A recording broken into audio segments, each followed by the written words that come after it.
במסכת סוטה יש רשימה של סימנים. בעקבות המשיח, חוצפה יסגה, החוצפה תגדל. ויוקר יאמיר, הגפן תיתן פריה והיין ביוקר. יש שפע של פירות ואנשים יאמרו, אני לא גומר את החודש, אין לי כסף לקנות.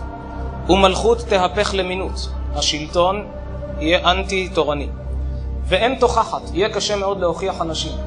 בדורות הקודמים היית מוכיח אדם, היה מרכין ראש. היום אם אתה מוכיח מישהו, מאיר לו, אתה מתחרט על הרגע שדיברת. ואין תוכחת. והגליל, פה זה משפט שצריך להבין אותו, והגליל יחרב, והגולן יאשם, יאשם יהיה שממה.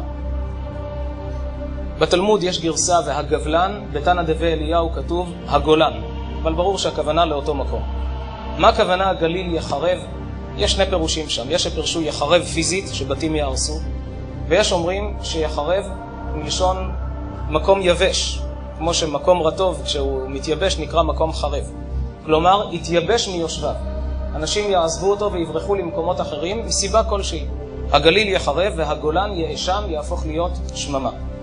ואנשי הגבול יסובבו מעיר לעיר ולא יכוננו. אותם אנשים שגרו בקו הגבול יסתובבו בתוך המדינה מעיר לעיר ולא יהיה להם איפה להיות.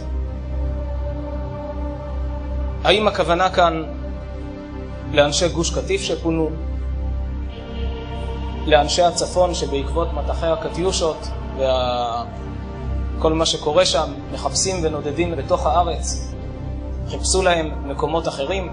האם הכוונה לחיילים שצריכים לשמור על הגבולות, אנשי הגבול, משמר הגבול, מסתובבים בתוך המדינה ולא יכוננו, מכים בהם?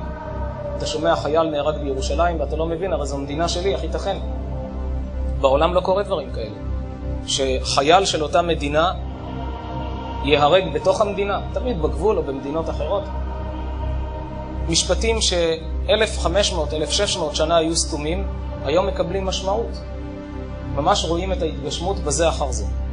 וחוכמת הסופרים תסרח וירעכת עם העשר. התדמית של הציבור שומר המצוות תהיה תדמית ירודה. למה? כי אנשים איפה מכירים את הדתיים? או מאיזה תוכנית טלוויזיה שבה פוליטיקאי ומדבר על כסף, או איזה חרדי שמציגים אותו באור שלילי בכלי התקשורת, וזהו. אבל כשאדם מכיר את היהדות מבפנים, לא איך שאדם מתחזה, יתחפש לדתי, אלא מה שהתורה מלמדת, הוא רואה את היופי של התורה.